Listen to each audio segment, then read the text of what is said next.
Welcome to the channel. My name is Dennis, and today I'm going to share with you 7 ways to stay Catholic.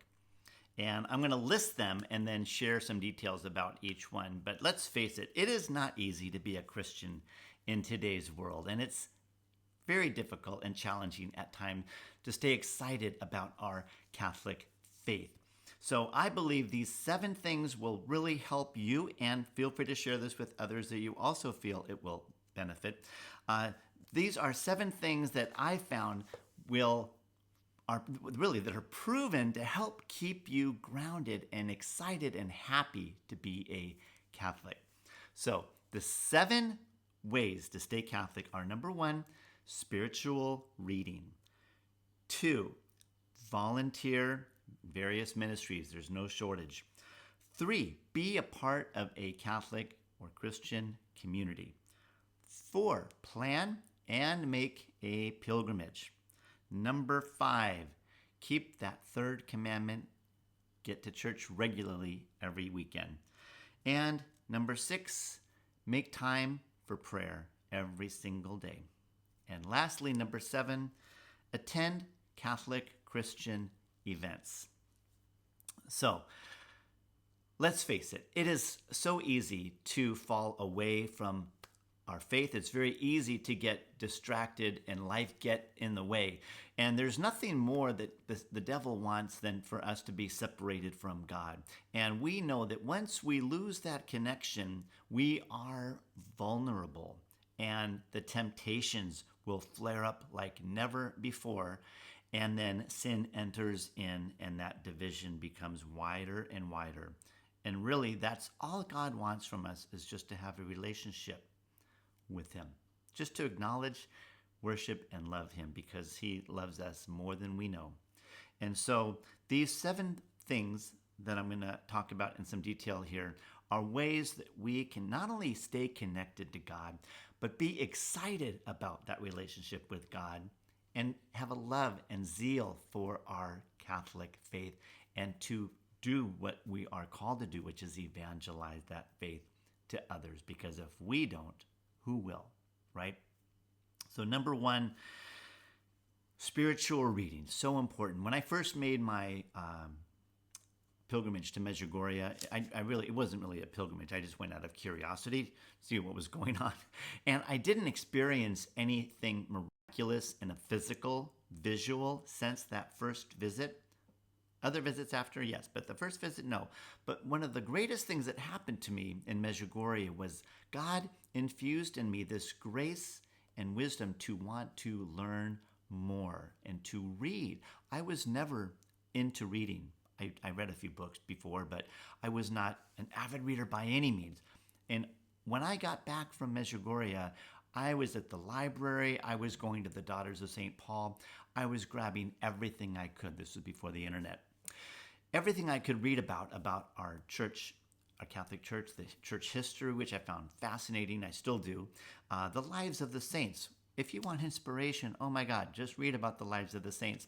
Eucharistic miracles, Marian apparitions, great spiritual writers of the last 2 millennia, whether it's Chesterton, Thomas Merton, Aquinas. I could go on and on. There's so many. But all of this reading really gave me great wisdom and gave me excitement to be a Catholic, and realize and recognize that I'm in the right place. I have found the one true universal church that Christ founded. So important. Number 2, to stay Catholic, volunteer in ministries. And they don't have to be just within your parish, but every parish, every church will have ministries that you can plug into depending upon your level of interest. But don't just limit yourself. Christ didn't come just for those who loved him and wanted to be with him. He came for everybody, even those that did not like him, right? The Samaritans and so on. So likewise, we need to make ourselves available to serve other people regardless of whether they share the same values or not.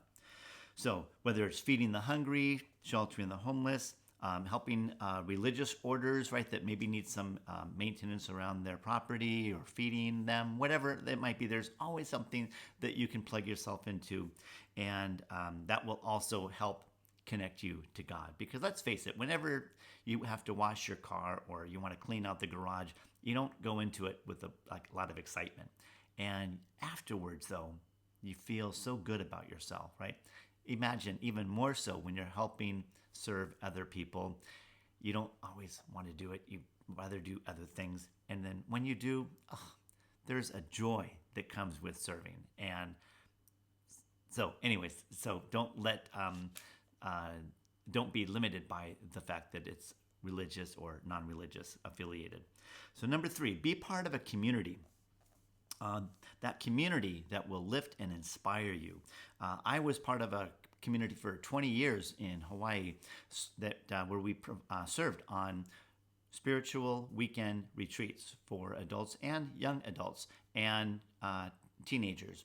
And so I served probably 4 or 5 a year. A lot of planning, a lot of meetings that went into those retreats. But that family, they're like a second family to me. They are people that I'm still connected and talk to regularly, even though I'm thousands of miles away now from them, whether it's texting, emails, but we're continually praying for each other, keeping in touch with each other, and we lift each other up, right? Because there's always times in our life where there's struggles, and we have these times where our faith is weak, and so that community will be there to help lift you up. And they do it also through prayer, which is so, so important. So that's number 3, be part of a community. Number 4, make a pilgrimage. Planning is part of the fun of making a pilgrimage. But attend a pilgrimage, and it doesn't have to be places that are halfway across the world. Look online. There could be places that are near your home, in your state, that are pilgrimage sites. But certainly Medjugorje, Lourdes, Our Lady of Guadalupe, Fatima, there's the Camino de Santiago Compostela, the Way. So all these opportunities to go on pilgrimage. And when you do, what's so exciting when you do these pilgrimages is you are surrounded by people from all around the world that share the same love and faith of God and the same faith in Catholicism. So it is a powerful thing to be among people that have these same values coming from all around the world. Number 5, get to church on Sunday. I know there's times in your life, in my life, where we don't feel like going. And even when we're there, we're tuned out. Our mind is racing, thinking about all these other things about life, and we're just not excited about the Mass. And there's times when I am, but let's face it, there's this human side of me that comes in and just like, but I believe God understands that humanity and that he appreciates the fact that we just showed up, that we're there in his house, because he knows that there's so many other places we could be. We're just taking a nap somewhere. But at least we showed up in his home, and we're there also to receive him, Jesus, in the Eucharist. And we have no idea all the incredible graces we receive as a result of that. But separate from the Eucharist, there is something to be said about just showing up and being in God's house. So you may not want to always go, but just make yourself go to Mass. 6, make time for prayer. Every day, make time for prayer, whether it's the rosary, saying the Angelus at noon, just waking up first thing in the morning, taking 5 minutes and thanking God for the day, that you have your health, that you have this breath of life in you, and pray for others. There's so many devotionals and prayers that you can be doing throughout the day into the evening, and so that also will keep you connected and plugged in to God and your faith. And like Mass, it's not always exciting. You're not always feeling the moment, and you're not always feeling so spiritual.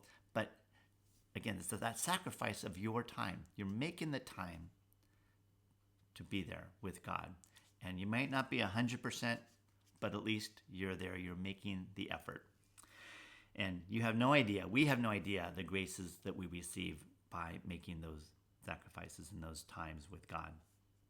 7, attending Catholic and Christian events, whether it's a pro-life rally, whether it's the annual Eucharistic Congress in the United States, Catholic cruises now, where they have this who's who of the Catholic world, priests and bishops giving lectures on these Catholic cruises now. But there's so many events that can bring other Catholics and Christians together with great speakers. And it's, again, you're sharing this love of God with so many other people, thousands of people, and it's so inspiring. And it gets you to see this bigger picture of our universal church. So there you have 7 ways to keep Catholic. Let me know if you know of any others that have benefited you over the years to keep that fire for the Lord. And appreciate you subscribing to our content so we can keep connected ourselves. And feel free to share this information with others that need to know 7 ways to stay Catholic, stay Christian. God bless. See you next time.